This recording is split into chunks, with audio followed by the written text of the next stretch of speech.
Bonjour à chacune et à chacun de vous, hein. C'est un beau privilège de vous retrouver pour faire un autre bout de chemin en se laissant inspirer par la parole de Dieu, en jetant un regard de foi, un regard d'espérance.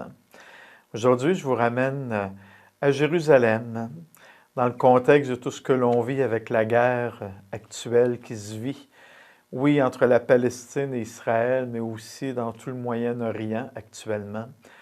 Il y a de quoi, bien sûr, nous inquiéter. Peut-être que ça nous surprend de voir aussi une telle intensité dans les conflits qui, il me semble, vont d'escalade en escalade, dans ce désir de se venger, dans ce désir qui habite parfois le cœur de l'être humain. Aujourd'hui, en allant au musée de Yad Vashem, qui est un musée important à Jérusalem, c'est un musée qui fait mémoire de l'Holocauste juif, donc des 2 millions de Juifs qui ont été tués lors de la Deuxième Guerre mondiale. Je trouve important, en ce mois de novembre, en lien avec le conflit actuel qui est vécu, de pouvoir en quelque sorte se connecter à la souffrance de nos frères et sœurs dans la foi, même s'ils sont juifs et juives. On appartient à la même humanité, on appartient à ce même groupe d'hommes, femmes et d'enfants qui désirent la paix, qui désirent l'harmonie.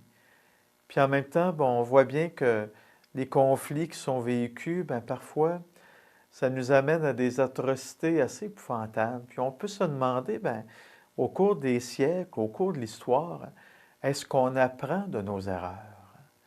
Moi, j'ai eu l'occasion de visiter à 2 reprises le musée de Yad Vashem avec différents groupes que j'ai accompagnés en Israël.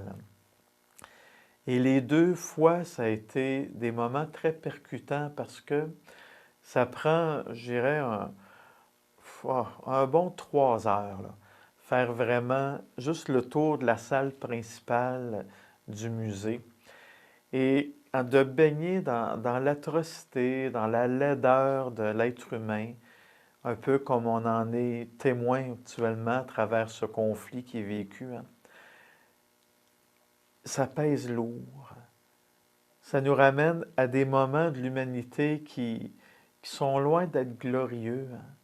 Ça vient nous redire que oui, l'être humain est capable de très belles choses, mais qu'il est aussi capable de vivre des atrocités.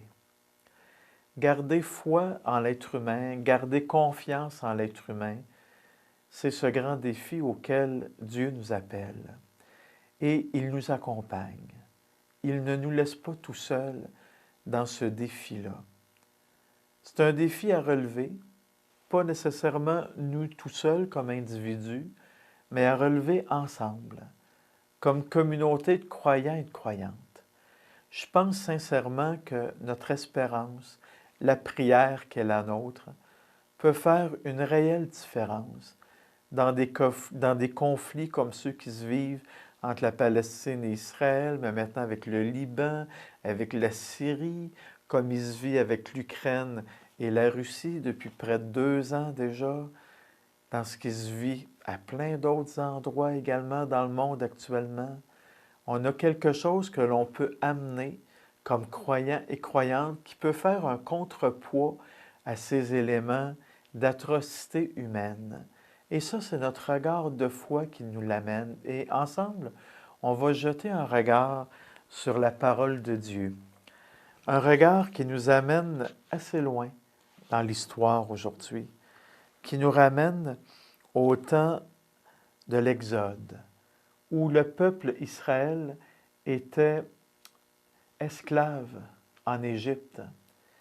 Et voilà ce que Dieu a dit à Moïse. J'ai vu, oui, j'ai vu la misère de mon peuple qui est en Égypte, et j'ai entendu ses cris sous les coups des surveillants. Oui, je connais ses souffrances. Je suis descendu pour le délivrer. Oui, j'ai vu la misère de mon peuple. Il me semble que c'est ce que le Seigneur nous redit aujourd'hui. À travers l'accueil que l'on a de ce conflit, à travers la préoccupation qu'est la nôtre. Dieu jette à travers nos yeux un regard sur la réalité d'aujourd'hui. C'est à travers nous que le Seigneur voit la misère des peuples d'aujourd'hui, la misère des hommes et des femmes. Lorsqu'on se laisse interpeller, lorsqu'on se laisse bousculer par les atrocités humaines, c'est là que la lumière de Dieu peut entrer en nous. C'est un peu le principe du musée Yad Vashem.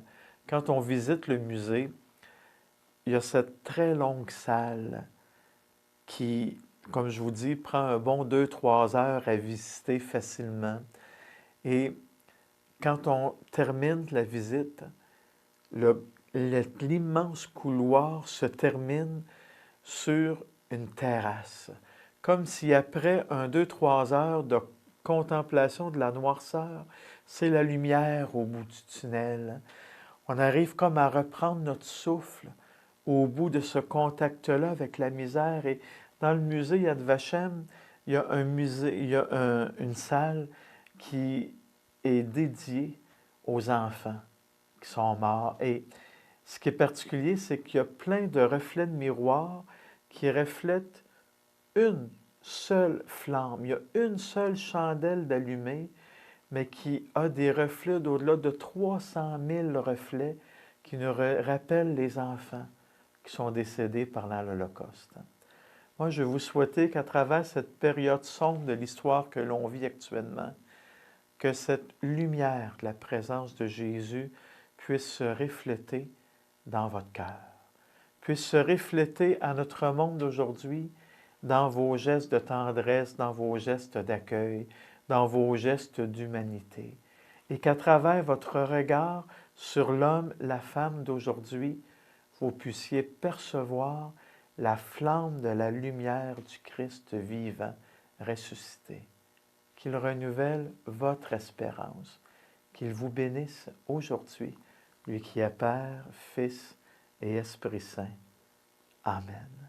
Je vous souhaite une belle suite de journée, belle suite de mois, et on se retrouve bientôt de nouveau pour jeter un regard sur la parole du Seigneur.